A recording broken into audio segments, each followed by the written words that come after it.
नमस्कार, मैं हूं आशीष पांडे और सवाल 10 बजे का वक्त हो चला है।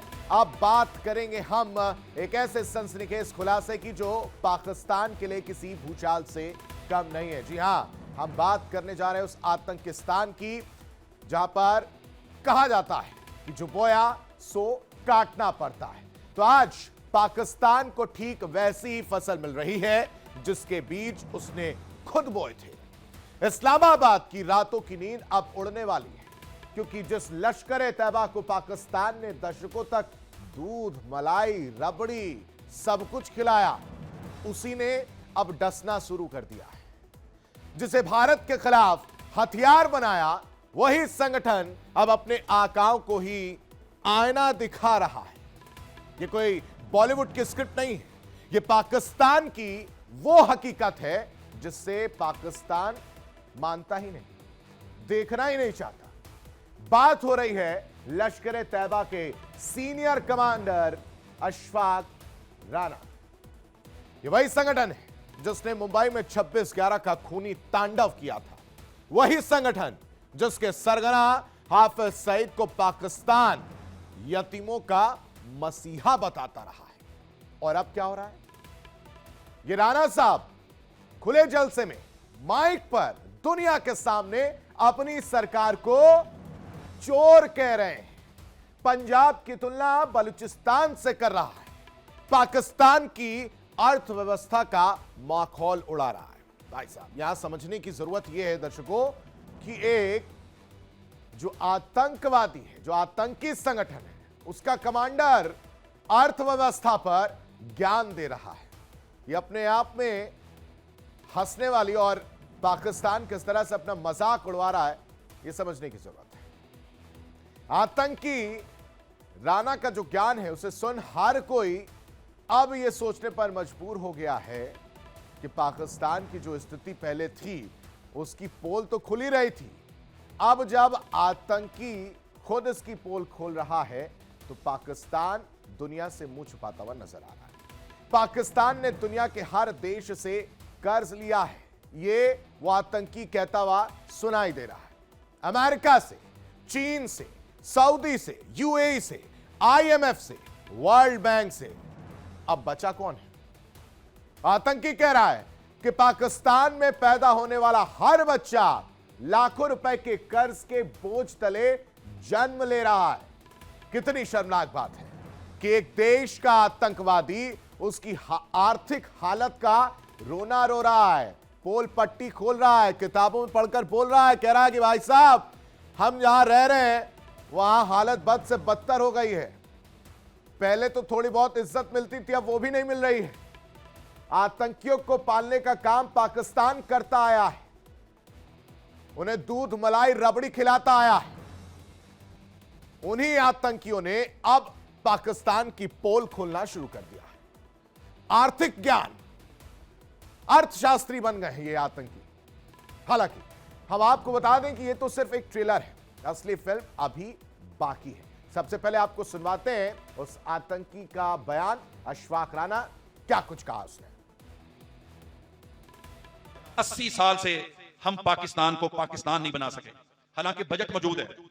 मैं आपको दावे से कहता हूं, शेख अमीर हमजा साहब इंशाल्लाह इस बात की गवाही देंगे, पाकिस्तान के रेवेन्यू को छोड़े आज तक पाकिस्तान ने आईएमएफ से, वर्ल्ड बैंक से, कॉमनवेल्थ से, अमेरिका से, चाइना से, सऊदी अरब से, यूएई से, मलेशिया से, शायद दुनिया में कोई मुल्क बचा ही नहीं है कि जिससे पाकिस्तान ने कर्जा ना लिया हो।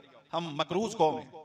पाकिस्तान के अंदर पैदा होने वाला हर बच्चा कमोबेश कई लाख का मकरूज है, कई लाख का मकरूज है। मैं आपको बताना चाहता हूं, जितना कर्जा पाकिस्तान ने आज तक लिया है, ये कहते हैं ना हमने करप्शन नहीं की, चलो जी मान लें, हम भी इनके ऊपर यकीन कर लेते हैं, अच्छा गुमान करना चाहिए कि आपने करप्शन नहीं की। मैं दावे से कहता हूं, हल्फन कहता हूं, पाकिस्तान ने आज तक जितना कर्जा लिया ना, अगर ये कर्जा पाकिस्तान में लगा होता तो आज पाकिस्तान सऊदी अरब से ज्यादा खूबसूरत होता।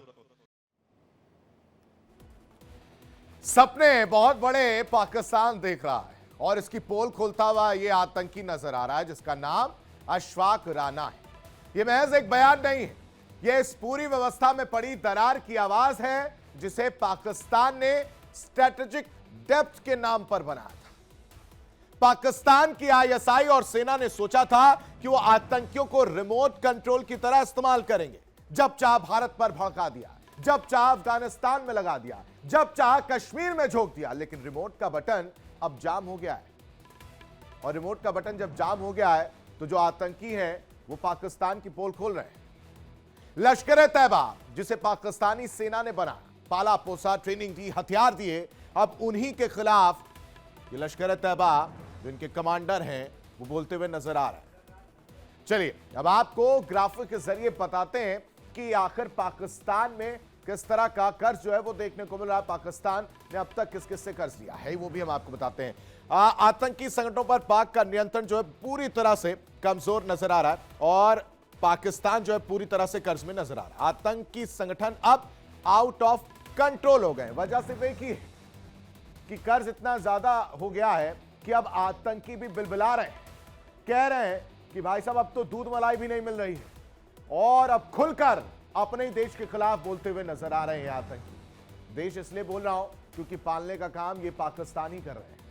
दूसरी तरफ लश्कर-ए-तैयबा के आतंकी किस तरह से पोल खोल रहे वो हमने आपको सुनवाया। तो खुलकर बोल रहे हैं कि इनसे कोई उम्मीद नहीं की जा सकती, कर्ज तले हम दबे हुए हैं, हमें संभालने वाला कोई नहीं है, और अपना रोना लगातार ये आतंकी रोते हुए नजर आ रहे हैं। एलएटी कमांडर राणा ने सरकार पर हमला बोला है, जो हमने आपको सुना है कि वो कहता हुआ क्या सुनाई दे रहा है, जिसमें वो कह रहा है साफ तौर से कि हमने ऐसा कोई देश छोड़ा ही नहीं जिससे कर्ज ना लिया हो, और उस कर्ज का अगर सही इस्तेमाल किया जाता तो पाकिस्तान आज कहीं और होता, सऊदी से भी बेटर होता।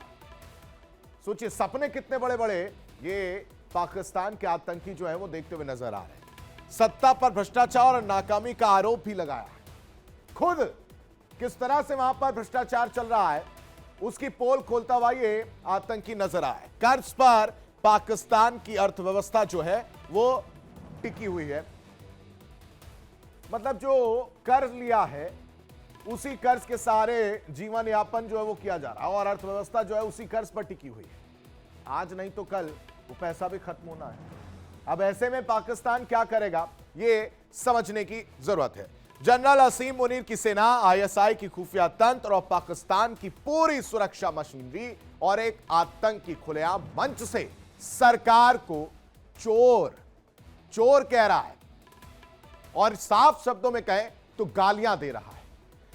यूं कहें तो पाकिस्तान पूरी तरह कमजोर हो चुका है, या फिर ये आतंकी इतने ताकतवर हो गए हैं कि किसी की परवाह नहीं करते। दोनों ही सूरत में पाकिस्तान के लिए खतरे की घंटी बज चुकी है, और दुनिया के सभी देशों से पाक ने यह कर्ज लिया है, यह आतंकी कहता हुआ सुनाई दे रहा है। दूसरी तरफ ये दुनिया के सभी देशों से पाक ने कर्ज लिया, इसका खुलासा खुद एक आतंकी करता हुआ नजर आ रहा है।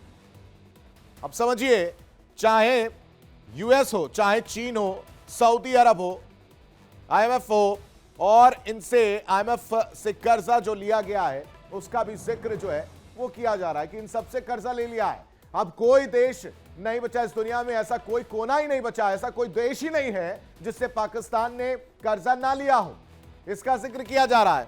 और उधार लेने के बावजूद पाक के हालात बद से बदतर ही हैं, कोई सुधार नहीं हुआ है। पैसा कहां गया पूछा भी जा रहा है एक तरह से। हर बच्चा लाखों के कर्ज का बोझ लेकर जन्म ले रहा है। ये बहुत अफसोस वाली बात है कि जो बच्चा पाकिस्तान में जन्म ले रहा है वो भी कहीं ना कहीं एक कर्ज के तले दबा हुआ है। याद कीजिए, तालिबान को याद कीजिए आप लोग, पाकिस्तान ने उसे भी पाला था। आज वही तालिबान पाकिस्तान की सीमा पर हमला कर रहा है। टीटीपी यानी तहरीके तालिबान पाकिस्तान, जिसको आईएसआई की छत्र छाया में ट्रेनिंग मिली थी, सोचा था कि ये जो तालिबानी है वो इनके काम आएंगे, इनको भी मलाई, मक्खन, दूध ये सब परोसा जा रहा था। लेकिन सांप को दूध पिलाना कहीं ना कहीं पाकिस्तान को भारी पड़ गया। आज वो पेशावर और क्वेटा में बम फोड़ रहे हैं, तहरीके तालिबान की बात कर रहा हूं मैं। और अब लश्कर-ए-तैयबा की बारी है। इतिहास की ये कैसी विडंबना है कि पाकिस्तान को बार बार एक ही सबक मिलता है, लेकिन वो सुधरने का नाम ही नहीं लेता, वो सीखता ही नहीं। और देखिए, पाकिस्तान की किस्मत की बात अगर की जाए तो एक तरफ आईएमएफ के आगे हाथ फैलाए खड़ा हुआ है, दूसरी तरफ चीन का कर्ज चुकाने के लिए और ज्यादा कर्ज जो है वो पाकिस्तान ले रहा है।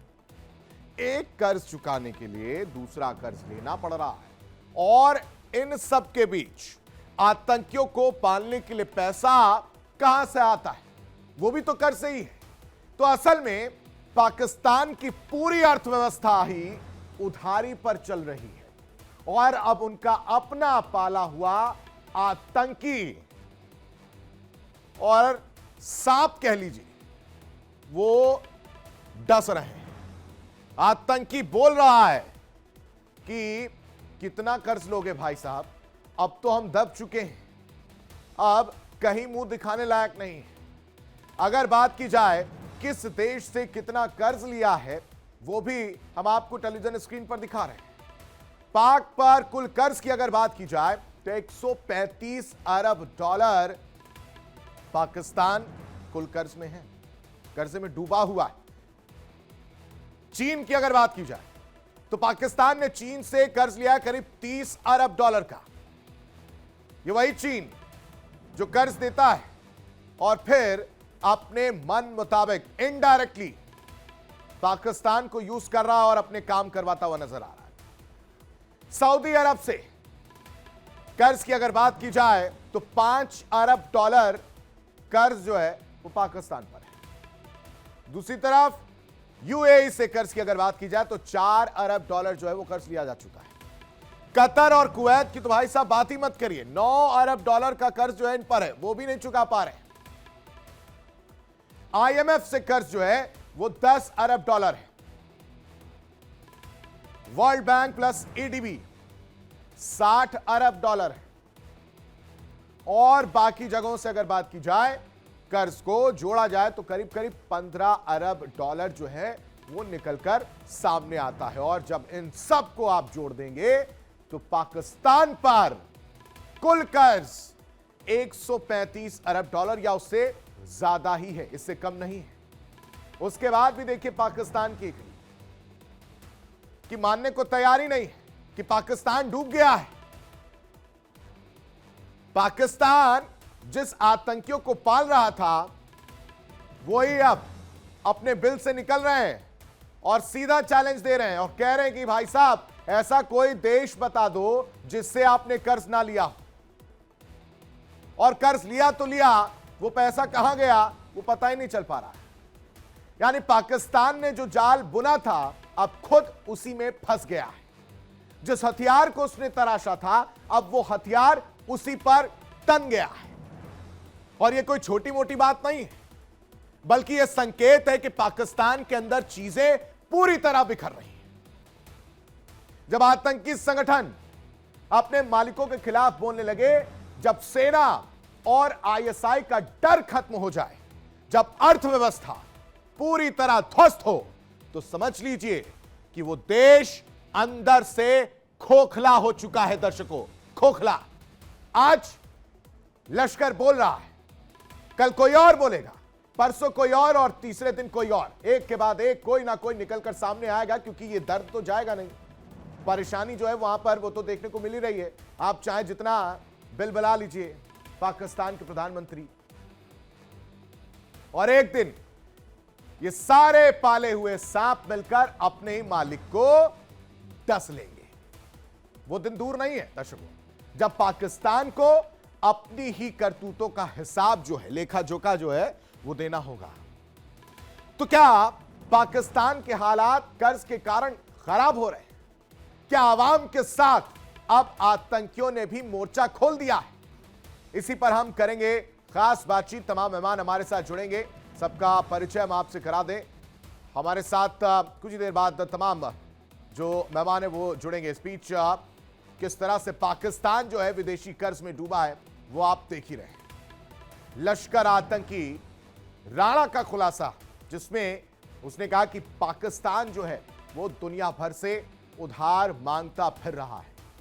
इधर से भी लिया, उधर से भी लिया, हर जगह से पैसा लिया, लेकिन वो पैसा कहां इस्तेमाल किया ये नहीं बता पा रहे। क्योंकि अगर पाकिस्तान की आवाम के लिए वो पैसा इस्तेमाल किया होता तो आज पाकिस्तान की स्थिति थोड़ी बहुत, मान लेते हैं कि थोड़ी बहुत सुधर जाती, लेकिन वो भी नहीं सुधरी है। वहां की आवाम, वहां के लोग परेशान हैं। और उनकी बात छोड़िए, जिन आतंकियों को इस पाकिस्तान ने पाला, जिस आतंकियों को दूध पिलाया, जिन सांपों को दूध पिलाया, यहां सांप से मतलब दर्शकों उन आतंकियों से है जिनको ये पाल पोस रहे थे, अब वही डसने को तैयार है। और उन आतंकियों की बिलबिलाहट वो साफ कह रही है कि जो पैसा आपने लिया वो तो हमें मिला ही नहीं, तो हमारी भी हालत खराब है और इसलिए ये लोग बाहर निकल कर आ रहे हैं। विदेशी कर्ज में पूरी तरह से पाकिस्तान डूबा हुआ नजर आ रहा है। कहा जा रहा है कि पाकिस्तान में जो बच्चे पैदा हो रहे हैं वो भी कर्जदार हो रहे हैं। ये मैं नहीं कह रहा हूं दर्शकों, ये आतंकी राणा अशफाक राणा वो कहता हुआ नजर आ रहा है। पाकिस्तान की पोल खोल कर रखती है कि किस तरह से पाकिस्तान ने इतने देशों से, चाहे यूएई हो, चाहे चीन हो, यूएस हो, इन सब से पैसा पाकिस्तान ने लिया है। आईएमएफ उससे भी पैसा लिया है और चीन तो पाकिस्तान को पाल ही रहा है, वो पैसा दे रहा है और अपने काम भी करवा रहा है, लेकिन वो पैसा कहां जा रहा है इसका कोई भी हिसाब किताब नहीं है। तो लगातार आतंकिस्तान किस तरह से लगातार निशाना बना रहा है पाकिस्तान को, उसकी भी तस्वीर निकलकर सामने आई। इसी पर चर्चा करने के लिए रिटायर्ड कर्नल शिवदांत हमारे साथ जुड़े। बहुत स्वागत है सर आपका हमारे इंडिया डेली चैनल पर। और आप ही से समझते हैं, पहले इस पूरे सिनेरियो को समझने की कोशिश करते हैं कि जिन आतंकियों को पाकिस्तान ने पाला, जिन आतंकियों को दूध पिलाया, शुरू में मलाई मक्खन सारी सेवाएं करवाई, अब वही आतंकी अपने बिल से निकल आए, बिलबिला रहे और कह रहे हैं कि इतना ज्यादा कर्ज ले लिया, इतना ज्यादा कर्ज ले लिया कि जो पाकिस्तान में बच्चा पैदा हो रहा है वो भी कर्ज तले है। क्या कहेंगे सर? देखिए, ऐसा है कि जब से पाकिस्तान अलग देश बना है तब से वहां की सेना ने अपना कंट्रोल वहां की जनता पर रखने की कोशिश की और इसके लिए मुस्लिम कट्टरपंथ को बढ़ावा दिया, जिसकी पैदाइश आतंकी हैं। और जहां भी विश्व में मौका मिला उन्होंने आतंकवाद को अपने देश से एक्सपोर्ट किया। जैसे आपको याद होगा, रूसी सेनाएं जब अफगानिस्तान में आई थी तो पाकिस्तान ने वहां पर तालिबानों को भेजा था और रूसी सेना से मुकाबला करवाया था। इसी प्रकार से जहां भी आतंक की घटना विश्व नजर आती है वहां आतंक की घटनाएं होती हैं, वो पाकिस्तान से होती हैं। तो जो भी पाकिस्तान और पूरे एडमिनिस्ट्रेशन पर पाकिस्तानी सेना का नियंत्रण हो गया, जिसके कारण जो एडमिनिस्ट्रेशन जिसे पाकिस्तान के विकास का प्रोग्राम बनाना चाहिए था वो तो हो गया निष्क्रिय। और पाकिस्तानी सेना जिसको पाकिस्तान के विकास की कोई चिंता नहीं थी, वो उन्हें पूरा जो पाकिस्तान का जो फाइनेंस था वो अपने कब्जे में ले लिया।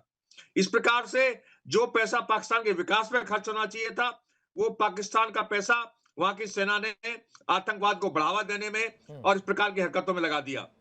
इससे क्या थी, आम जनता त्रस्त हो गई। आम जनता को खाने को अनाज नहीं मिल रहा है, जरूरी सुविधाएं नहीं मिल रही हैं, एम्प्लॉयमेंट नहीं है। तो इसका असर जो है वो इन आतंकियों को, जो उनकी जो लोकप्रियता थी वहां पर पाकिस्तानी जनता में, वो सब खत्म हो गई है। और पाकिस्तानी जनता समझ गई है कि हमारा जो स्थिति हुई है इसमें इस प्रकार के एलिमेंट्स का बहुत बड़ा हाथ रहा है। और इनको ठीक है सर, आते हैं आपके पास, आते हैं। हमारे साथ दो जनता मेहमान और जुड़ गए हैं, उनका भी परिचय हम अपने दर्शकों से करा देते हैं। हमारे साथ colonel Kunal Bhattacharya, retired defence expert, हमारे साथ जुड़े। बहुत स्वागत है सर आपका। हमारे साथ Sanjeev Srivastava, foreign affairs strategic expert है, विदेश मामलों की जानकार है, हमारे साथ जुड़े। बहुत बहुत स्वागत है आपका भी। सबसे पहले शिवदान जी ने जो बातें कही सर, कुणाल जी वो समझने की कोशिश करते हैं। उन्होंने कहा कि जो पैसा उधार लिया गया, जो कर्ज लिया गया, वो आतंकियों को पालने में किया गया, और इसमें कोई दो राय नहीं है, वो तो हम देख भी रहे हैं। और जिस तरह से आतंकी बिलबिला रहे हैं, निकलकर सामने आ रहे हैं और पाकिस्तान की पोल खोल रहे हैं, उससे एक बात तो साफ हो गई कि जो पैसा लिया गया था वो उनको भी नहीं पहुंचा है सर। एक बात है, जो पाकिस्तान एकदम पैदा होने का बाद से ही वो आर्मी के ऊपर ज्यादा डिपेंडेंट हो गया है। जैसे इंडिया डेमोक्रेसी के ऊपर गया है, वहां पे कोई पॉलिटिकल एक्टिविटी हुआ नहीं। और पाकिस्तान में वो आर्मी, आपको मालूम है, स्वाधीन होने का बाद वो कश्मीर में अटैक किया था 1948 में। सो वो पहला दिन से ही पाकिस्तान डिपेंडेंट ऑन आर्मी हो गया है। इसीलिए आर्मी का दबदबा रहा है पूरे, अभी जितने 70-75 साल ऑल्टरनेट ईयर में पाकिस्तान में आर्मी कंट्रोल कर रहा है। इवन जब बीच में सिविलियन ऑर्गेनाइजेशन वोटिंग में आया है, वो भी पाकिस्तान आर्मी का सपोर्ट में ही आया है। तो यहाँ पे है जे द कंट्रोलिंग पूरा अभी पाकिस्तान आर्मी कर रहा है। जैसे हमारा जितने पैसा पाकिस्तान को मिल रहा है लोन में, पाकिस्तान का आर्मी को ये पता है जे सर, वो पैसा सपोज जा इंडिया, कहाँ रहा है, यही तो सवाल है, पैसा जा कहाँ रहा है? नहीं, वही तो मैं बता रहा हूँ। हाँ। जे ये पाकिस्तान आर्मी का जो अंडरस्टैंडिंग है, जो इंडिया के साथ अच्छा रिलेशन रखें तो पाकिस्तान आर्मी का इंपॉर्टेंस कम हो जाएगा। तो पाकिस्तान ऑलवेज चाहता है उसका इंपॉर्टेंस बने रहे, और उसका एक ही तरीका है भारत के अगेंस्ट में लड़ना। तो यहां से वो आर्मी को पैसा देने का, और ये पाकिस्तान इंडिया के साथ जो दुश्मनी कर रहा है, उसके लिए ये पैसा वो आतंकवादी को दे रहा है। हमें पता है वो भी तो क्लियर नहीं हो रहा है सर। दिया होगा पैसा, अब तक दे रहे हैं, लेकिन अब उन सपोलों को, उन सांपों को दूध पिलाने का भी पैसा जो है पाकिस्तान के पास नहीं बचा है, और इस वजह से वो बिलबिला कर बाहर आ रहे हैं। आपने देखेंगे, इफ यू चेक, जे पाकिस्तान आर्मी का जितने जनरल और सीनियर ऑफिसर्स हैं, वो सभी अमेरिका और इंग्लैंड में हैं। और जो जूनियर ऑफिसर है, मतलब कर्नल, ब्रिगेडियर वगैरह, वो सब गल्फ में गया हुआ है, दुबई में या सऊदी अरब में या यूएई में। सो पाकिस्तान में कोई रहता ही नहीं है, क्योंकि ये जो पैसा आपने बताया, ये जो लोन ले रहा है पाकिस्तान बाहर का देशों से, ये पैसा आर्मी में आधा जा रहा है, आधा आतंकवादी को पालने के लिए जा रहा है। ठीक है संजीव जी, एक तो पहले से ही इमेज खराब थी, एक तो वैसे ही आप पाकिस्तान को सब देखकर आतंकिस्तान और आतंकियों का देश कहता था। हम तो कहते ही हैं, बाकी जगह भी इसी तरह की चर्चा है। उसके बाद से खुद वहां का एक आतंकी कमांडर वो भी पोल खोलता हुआ नजर आ रहा है। तो बची कुची इज्जत जो है वो धराशायी तो हो गई, खत्म हो गई, बचा क्या पाकिस्तान के पास? जी, सबसे पहले आशीष जी, आपको और आपके दर्शकों को, हमारे डिस्टिंग्विश्ड पैनलिस्ट को गुड मॉर्निंग, सुप्रभात।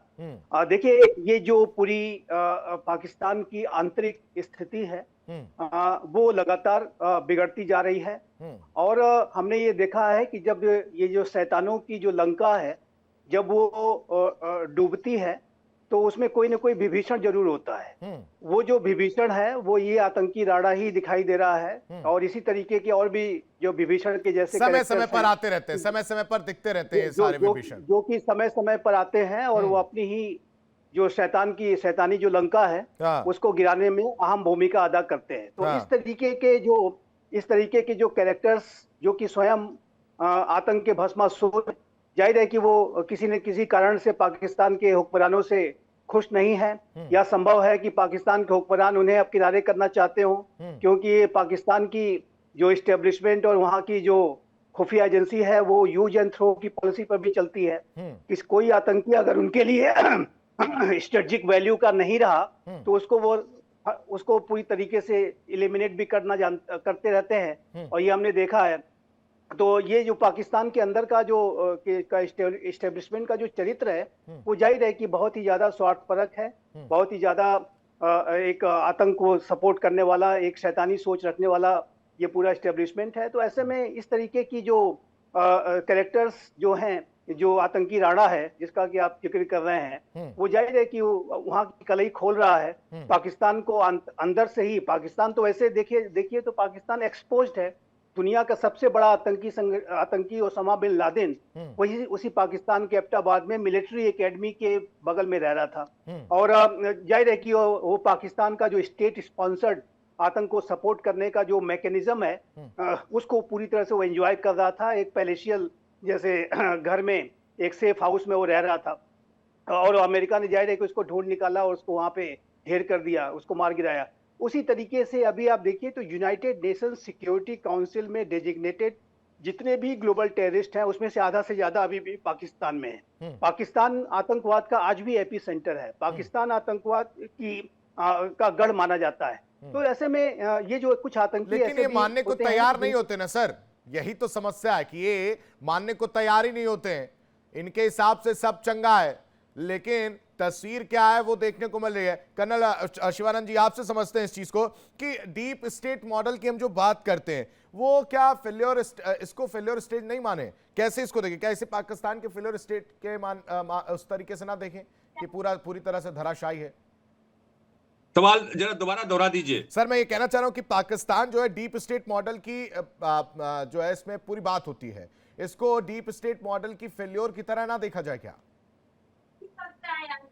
देखिए, डीप स्टेट को वहां पर केवल आर्मी नियंत्रण कर रही है, और आर्मी जिस चीज को नियंत्रण करती है वो अपने यूज के लिए करती है। उसके सामने देश का को पूरा विकास की मॉडल नहीं होता है, या पूरे देश का संपूर्ण मॉडल नहीं है उसके सामने।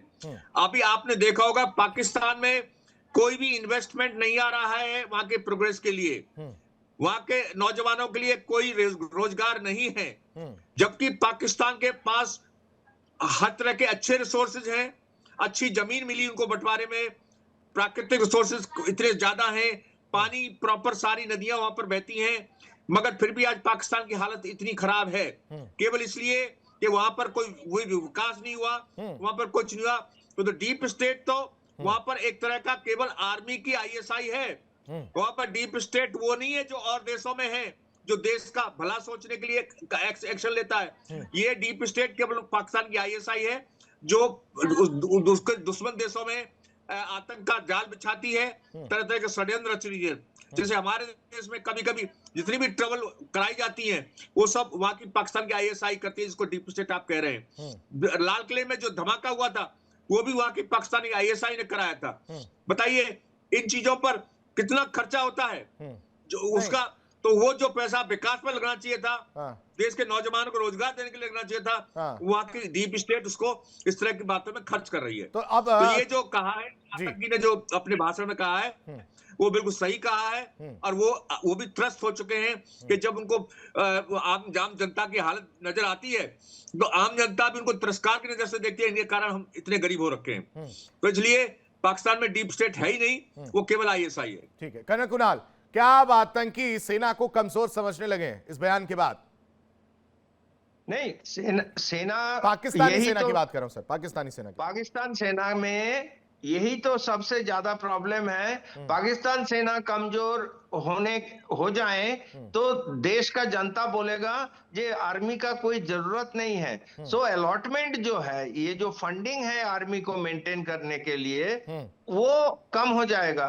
और एक बात अजीब सा है जो भारत से एकदम अलग है, पाकिस्तान का आर्मी जितने फॉरेन डीलिंग्स हैं ये कंट्रोल करता है, फूड कंट्रोल करता है। जो हमारे यहाँ पे फूड कॉर्पोरेशन है या फॉरेन अफेयर्स मिनिस्ट्री है, बिजनेस डिपार्टमेंट है, वो सभी आर्मी कंट्रोल करता है। मतलब इंपोर्ट एक्सपोर्ट सारे चीज वो पाकिस्तान आर्मी कंट्रोल करता है। और जहां से ये, और एक बात है, पैसा का कोई लालच का कोई कमी नहीं होता। ये मतलब ये अच्छा आपके पास इतना पैसा हो गया, आपका लालच बंद हो गया, ये नहीं है। सो ये कंटिन्यूअस है। और हमने पिछले जितने, मैं जो पहले बताया, जितने आर्मी चीफ देखे हुए हैं, कोई पाकिस्तान में रहता नहीं है। सभी आदमी इंग्लैंड और अमेरिका में चला जाता है और काफी पैसे का उनको लेके जाता है। So that is the point. And similarly ये जो आतंकवादी है, आतंकवादी को कंट्रोल करना, जे अच्छा तुमको अभी मैं पैसा दे रहा हूं, तुम ये टेररिज्म करो, और अभी जरूरत नहीं है, तुम अभी साधु बन जाओ, ऐसे नहीं होता है आतंकवादी का। ये हमने तालिबान को देखा है। वो एक बार अमेरिका के अगेंस्ट में लगाया, लेकिन अभी पाकिस्तान बोल रहा है नहीं तालिबान तुम लोग अच्छे हो जाओ अभी। वो तो नहीं हो सकता है। सो वो आदत हो गया है। मतलब ये हमारे इंडिया में भी हमने देखा है, खालिस्तान का उदाहरण हम दे सकते हैं। उसको एक बार किसी ने उसको यूज किया है, उसके वो अचीव होने का बाद वो टेररिस्ट ऑर्गेनाइजेशन नॉर्मल स्टेट में नहीं आ सकता है। वो तब गवर्नमेंट के अगेंस्ट में ही काम करना शुरू करेगा। ये तकरीबन ये आईएमएफ की अगर बात की जाए और वर्ल्ड बैंक की अगर बात की जाए संजीव जी, तो इस आतंकी के बयान को कैसे देखेंगे वो? देखिए, इंटरनेशनल मॉनेटरी फंड ने बहुत ही कड़ी शर्तें पाकिस्तान के ऊपर इम्पोज कर रखी हैं, जिसमें कि पाकिस्तान को रिफॉर्म्स के लिए लगातार एक दबाव बनाकर आईएमएफ रखती है। और आईएमएफ के दबाव की वजह से ही अभी पाकिस्तान को अपने पब्लिक सेक्टर्स की बड़ी कंपनीज को, जिसमें कि पाकिस्तान की एयरलाइंस है जो पीआईए, उसको भी बेचना पड़ा। और जाहिर है किसी तरीके के अनेक जो पब्लिक सेक्टर की जो कंपनीज हैं, जो कि जाहिर है कि भ्रष्टाचार की वजह से, पुअर गवर्नेंस की वजह से घाटे में चल रही हैं, उन्हें भी बेचना पड़ेगा। लेकिन मेरा ये स्पष्ट रूप से मानना है कि इंटरनेशनल मॉनेटरी फंड को एक सुपरवाइजरी मैकेनिज्म को भी डेवलप करना होगा, जिसमें कि इस बात को लेकर के इंश्योर किया जाए कि जो भी पैसा इंटरनेशनल मॉनेटरी फंड पाकिस्तान को देता है वो सही जगह पर किस तरीके से इस्तेमाल हो। इसके लिए प्रयास जरूर किए गए हैं, लेकिन अभी भी मेरा मानना है कि ये जो आईएमएफ का पैसा है वो करप्ट पॉकेट्स में जाता है, आतंकियों के पास जाता है। पाकिस्तान वो तो किसी से नहीं छिपा है, वो तो सर किसी से नहीं छिपा है, ये तो बात साफ है। तभी तो ये जितने सपोले इन लोगों ने पाल रखे, जितने सांप इन्होंने पाल रखे, वो अब निकल कर बाहर आ रहे हैं अपने बिल से, और एक के बाद एक सवाल उठा रहे हैं कि भाई साहब आपने कोई देश ही नहीं छोड़ा है जिससे पैसा आपने ना लिया हो, और जो बच्चा पैदा हो रहा है वो ऑलरेडी कर्ज में पैदा हो रहा है। तो ये तो कहीं किसी से नहीं छिपा है कि जो पाकिस्तान के तरफ से पैसा लिया गया तमाम देशों से और आईएमएफ से, वो पैसा उन तक नहीं पहुंच रहा, और इसी वजह से उनकी नाराजगी देखने को मिल रही है। संजीव जी देखिए, एक बात मैं स्पष्ट रूप से मैं आपके दर्शकों को बताना चाहता हूं कि पाकिस्तान के जो रियल रूलर्स हैं वो पाकिस्तान की सेना और वहां की खुफिया एजेंसी ही है। और मिलिट्री का तो उनका डोमेन है ही, सिक्योरिटी का उनका जो डोमेन है वो तो है ही, लेकिन वो पाकिस्तान की इकोनॉमी को भी पर्दे के पीछे से पूरी तरीके से कंट्रोल करते हैं। पाकिस्तान में आर्मी वेलफेयर ट्रस्ट, बहरिया फाउंडेशन, फौजी फाउंडेशन जैसे एनजीओज के नाम पर ये बड़े बड़े बिजनेस एम्पायर चलाते हैं, और इनके पास बिलियंस ऑफ डॉलर्स की जो पैसा होता है उसमें ज्यादातर पैसा अनअकाउंटेड होता है। और जो बाहर से जो पैसा आता है, जो आईएमएफ से आ गया या उसके तथाकथित एक दो मित्र कभी उसको उन्होंने उनके कटोरे में कुछ डाल दिया, तो जाहिर है कि वो पैसा भी करप्ट पॉकेट्स में जाता है। पाकिस्तान की आवाम को उसका ज्यादा लाभ नहीं होता। और ये जो पाकिस्तान के हुक्मरान हैं वो उनकी जो ऐश गाहें, मैं इसको कहता हूँ ऐश गाहें, जो बड़े बड़े फार्म हाउसेस और जिस तरीके के वहां पर फैसिलिटीज हैं, वो बड़े बड़े जो विश्व के बड़े इंडस्ट्रियलिस्ट को भी फील कर सकते हैं। इनके बच्चे विदेशों में पढ़ते हैं, लंदन में, दुबई में, अमेरिका में, बड़े बड़े बिजनेस रन करते हैं और बिलियंस ऑफ डॉलर्स का जो उनका अनअकाउंटेड पैसा इनके करप्ट पॉकेट्स में है। पाकिस्तान के सेना का कोई जनरल अगर जब कभी रिटायर्ड होता है तो क्या आपको लगता है कि क्या वो किसी 3 कमरे के घर में रहता होगा? ना, यो रहता है फार्म हाउस में, वो रहता है किसी कंपनी के कंपनी जो उनकी जो एनजीओ के नाम पे जो कंपनियां खरीद कर रखी हैं उसके उसमें सीईओ के जैसे वो पद पर मतलब वो जाके बैठ जाता है। पैसा लो और अय्याशी करो। अगर मैं साफ और हार्श वर्डों में कहूं तो पाकिस्तान का जो इस वक्त रवैया है कि पैसा लो और अय्याशी करो, जनता से कोई मतलब नहीं है, जनता को बिल्कुल नहीं ध्यान देना, आवाम क्या कर रही है, आवाम कैसे जिएगी, क्या खाएगी, क्या पिएगी, एक बात मैं और कहना चाहता हूं, लेकर कोई वो नहीं है। जी जी कंप्लीट करिए सर। पाकिस्तान के हुक्मरानों ने पाकिस्तान का जो ये वर्तमान में हाल है, जो बेड़ा गर्क पाकिस्तान का हुआ है, उसमें सबसे बड़ा अगर कोई इसका कल्प्रिट है तो पाकिस्तान की सेना है, पाकिस्तान की खुफिया एजेंसी है। उन्होंने कभी भी पाकिस्तान में जमहूरियत की जड़ों को कमजोर नहीं दिया। कभी भी पाकिस्तान में कोई जमहूरियत का नेता अगर खड़ा होने की कोशिश करता है तो या तो उसे जेल में डाल दिया जाता है, जैसे आपने इमरान खान को देखा, अभी वो जेल में है। जाहिर है कि इमरान खान सबसे अधिक पॉपुलर लीडर है, लेकिन वो कहाँ पे है? वो जेल में है। कहाँ पे होना चाहिए था? पाकिस्तान के प्रधानमंत्री पद के ऊपर होना चाहिए था। यदि आज की डेट में यदि पाकिस्तान में फ्री एंड फेयर इलेक्शंस करा लें तो मेरा ऐसा मानना है कि 90% सीटें इमरान खान जीतेंगे। ठीक है, शहजाद जी कुछ कहना चाह रहे थे। जी कलर साहब। देखिए, मैं ये कहना चाहता हूं कि पाकिस्तान के अंदर 50% पब्लिक सेक्टर अंडरटेकिंग सेना के कब्जे में है।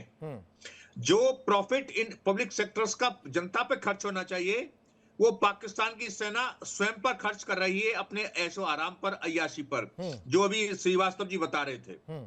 तो ये सबसे बड़ा जो वहां का जो गरीबी के कारण है कि जो प्रोडक्टिविटी, जो पैसा पाकिस्तानी जनता के वेलफेयर पर जाना चाहिए था वो केवल कुछ सिलेक्टेड सेना के अफसरों और उनके लिए इस्तेमाल किया जा रहा है। इस चीजों के बारे में भी जो वहां की जो IMF है या जो भी उनको कर्जा देते हैं उनको इस तरह की इनसे शर्तें रखी जानी चाहिए कि आप अपने पब्लिक सेक्टर को ओपन करिए और जनता के कब्जे में लाइए, जिससे कि ये जो पैसा हम आपको दे रहे हैं यदि विकास के मार्ग में खर्च किया जाता है तो उसका फायदा भी पाकिस्तान की आम जनता को जाना चाहिए, जिसके नाम पर आप हमसे कर्जा ले रहे हैं।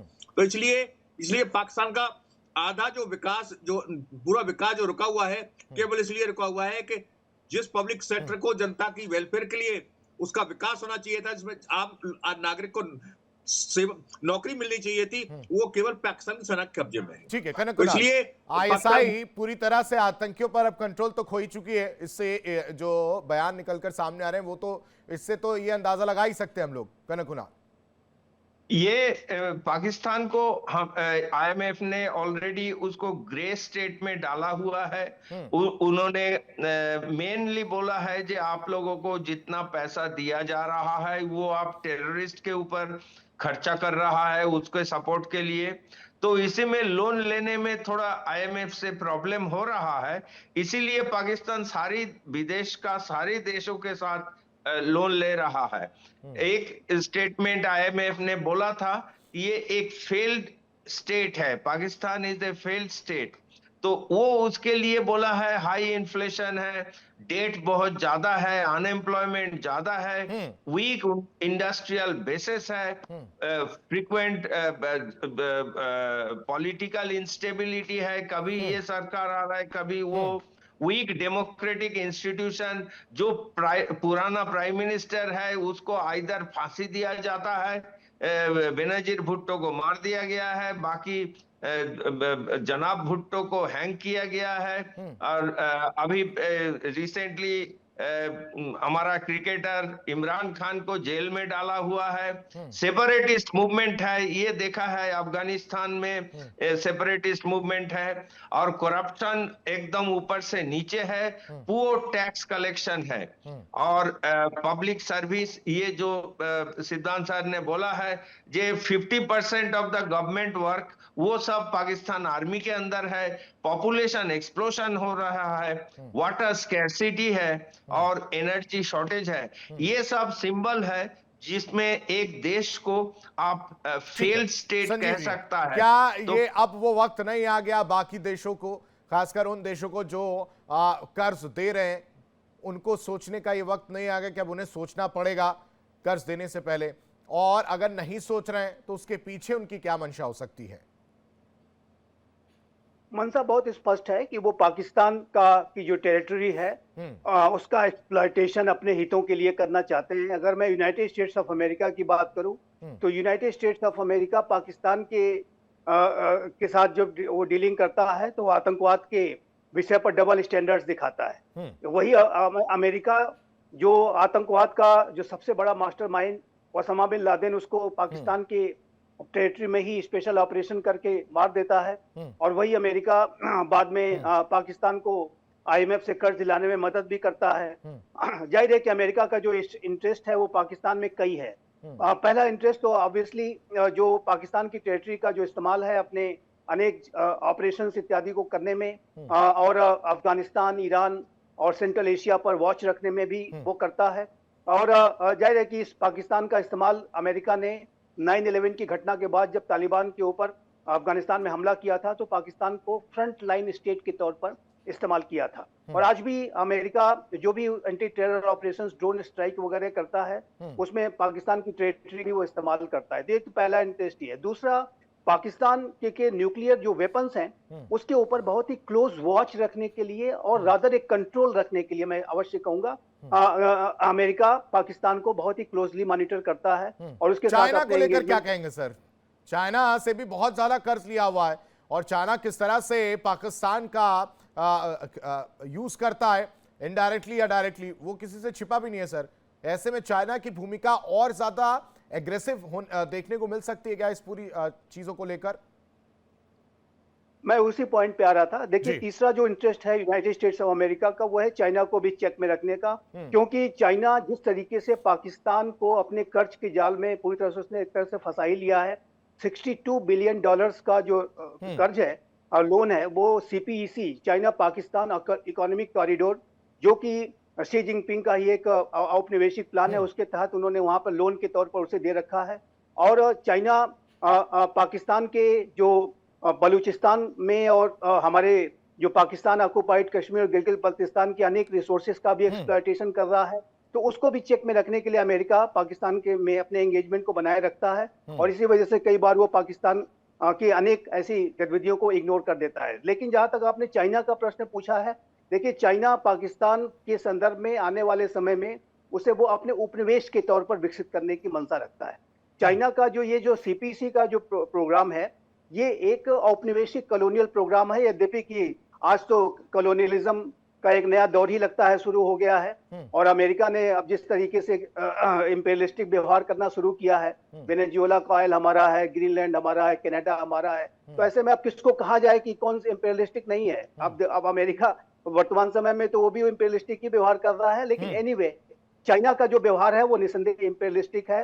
वो डेप्थ ट्रैप डिप्लोमेसी कंडक्ट करता है और वो जो पाकिस्तान को उसने पहले से ही एक कर्ज की जाल में फंसा रखा है और वो पाकिस्तान कर्ज की जाल में लगातार फंसता ही जा रहा है। चाइना की जो मंशा जाहिर है कि पाकिस्तान को एक उपनिवेश के तौर पर डेवलप करने की है। हमने देखा है कि CPEC में जो भी प्रोजेक्ट चलते हैं उसमें जो प्रोजेक्ट्स के जो लीडरशिप का जो रोल होता है, जो इंजीनियर्स हो गए, जो वहाँ के प्रोजेक्ट्स के जो हेड हो गए, वो सब चाइनीज होते हैं। चाइनीज वर्कर्स, चाइनीज इंजीनियर्स वहाँ के काम करते हैं और यही कारण है कि BLF सीधा सीधा चाइना के इंजीनियर्स और वर्कर्स पर हमले करते हैं ताकि यहाँ से। कर्नल शिदान, जो अगर लीडरशिप की बात की जाए पाकिस्तान की तरफ से, तो ऐसे में लीडरशिप पर भी तो सवाल है ना सर? देखिए, पाकिस्तान की जो चुनी हुई लीडरशिप है उसका तो एक केवल नाम मात्र के लिए निशान होता है। वहां के जो लीडर्स हैं वो एक्चुअली वहां की जनता के विकास की बात नहीं कर सकते। वो केवल नाम मात्र के दिखावे के लिए है कि वहां के प्रधानमंत्री हैं, ये यहाँ के रक्षा मंत्री हैं या ये वो हैं। आपने कभी वहां के रक्षा मंत्री का कोई ऐसा वक्तव्य देते हुए देखा? उसकी जगह केवल आसिफ मुनीर वक्तव्य देते हैं सारे जितने भी रक्षा के संबंध में होते हैं, जबकि ये सब काम वहां की सरकार को करना चाहिए। तो इसलिए वहां की इलेक्टेड सरकार का नाम तो नामो निशान केवल ये संयुक्त राष्ट्र संघ को या विश्व को दिखाने के लिए है कि पाकिस्तान में प्रजातंत्र है। क्योंकि यदि पाकिस्तान में क्लियर कट मिलिट्री शासन स्थापित होगा तो ये संयुक्त राष्ट्र संघ में ऐसे प्रोविजन है कि पाकिस्तान में रेस्ट्रिक्शन लगाई जा सकती हैं, क्योंकि वहां पर सेना का शासन है। इस वक्त तो इसलिए उससे बचने के लिए इस वक्त जो स्थिति है कर्नल साहब, वो ब्लो बैक की स्थिति नजर नहीं आ रही क्या पाकिस्तान में? बिल्कुल ऐसा है कि जो सिविल लीडरशिप है, शाहनवाज शरीफ जो है अपने आप को बहुत असहाय महसूस कर रहे हैं। अब बताइए, ऑपरेशन सिंदूर के बाद में आसिफ मुनीर फील्ड मार्शल बन गए, तरह तरह की पूरी आजम को उनको उनके सुविधाएं मिल गई हैं। तो ये कौन सा बड़ा काम कर दिया आसिफ मुनीर ने जो उसको अचानक उसको इतना रिवार्ड दिया गया है? ये सब और इसको पाकिस्तान की सेना को बढ़ावा देने में अमेरिका का बहुत बड़ा हाथ है, क्योंकि अमेरिका का जो स्वार्थ है वो पाकिस्तानी सेना के द्वारा ही सिद्ध होता है। क्योंकि आपको याद होगा जो ईरान इजराइल में जो हुआ था, उस वक्त अमेरिका जब ईरान पर हमले की सोच रहा था तो वो पाकिस्तान को अपना बेस बनाना चाहता था दोबारा से। उसी प्रकार जिस प्रकार की अफगानिस्तान के लिए उसने बेस बनाया था पाकिस्तान को। तो इसलिए पाकिस्तान की सेना को जो बढ़ावा दिया है वो अमेरिका ने दिया है, जो अपने आप को प्रजातंत्र का सबसे बड़ा समर्थक मानता है, और वो उतना ही उसको नुकसान पहुंचा रहा है प्रजातंत्र को जितना एक आम वो पहुंचाता है। तो इसलिए अमेरिका भी पर्दे के पीछे से वक्त आ गया है कि अब शायद चीन को भी सोचना पड़े या बाकी देशों को सोचना पड़े कि नहीं ठीक है, अब यहां तक ठीक था, अब इसके आगे हम जो है इनके साथ नहीं खड़े हो सकते। मुझे नहीं लगता कि यूनाइटेड स्टेट्स ऑफ अमेरिका और चाइना पाकिस्तान की टेरिटरी का जो एक्सप्लॉयटेशन की उनकी मंशा रखती है उसकी वजह से उसे अबैंडन करने जा रहे हैं। ये अवश्य है कि वो उसको अपने औपनिवेश के तौर पर वो जरूर डेवलप करने की मंशा रखते हैं, और वो पाकिस्तान का जो इस्तेमाल है यूनाइटेड स्टेट्स ऑफ अमेरिका पहले से भी करता रहा है, चाइना भी उसको करने की मंशा रखता है।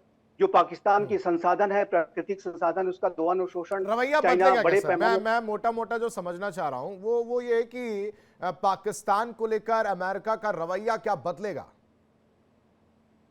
मैंने जैसा कहा कि ऐसा मुझे नहीं लगता कि ऐसा अमेरिका करने जा रहा है, क्योंकि अमेरिका के जो डबल स्टैंडर्ड्स हैं वो बहुत साफ साफ दिखते हैं। अमेरिका पाकिस्तान में अगर अपने एंगेजमेंट्स को बना के रखता है तो जैसे मैंने आपको बताया कि वहाँ की टेरिटरी का एक्सप्लॉयटेशन वो अपने स्ट्रेटेजिक पर्पजेस के लिए, वहाँ के न्यूक्लियर वेपन्स पर अपनी क्लोज वॉच रखने के लिए, चाइना और अफगानिस्तान और सेंट्रल एशिया और ईरान पर अपनी वॉच को बनाए रखने के लिए वहाँ की टेरिटरी का एक्सप्लॉयटेशन करता है। लेकिन एक बात बिल्कुल स्पष्ट है कि पाकिस्तान के जो हुक्मरान हैं, जो वहाँ के रियल रूलर्स हैं, उनकी विदेश नीति हो, चाहे रक्षा नीति हो, चाहे आर्थिक नीति हो, वो बिना किसी आधार की है, बेसलेस है, वो अवसरवादी हैं, वो पूरी तरीके से पाखंडी भी हैं अपने। और देखिए, पाकिस्तान की आवाम का जो सबसे बड़ा अगर नुकसान करने का, जैसे मैंने कहा कि सबसे बड़ा जो कल्प्रिट है तो वो पाकिस्तान की सेना है।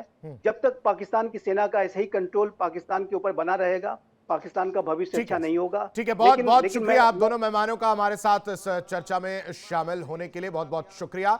लश्कर आतंकी राणा के खुलासे से हड़कंप मचा, पाकिस्तान की एक तस्वीर निकलकर सामने आई है जिसमें खुद अब पाकिस्तान के पाले हुए सपोले उसे डसते हुए नजर आ रहा है।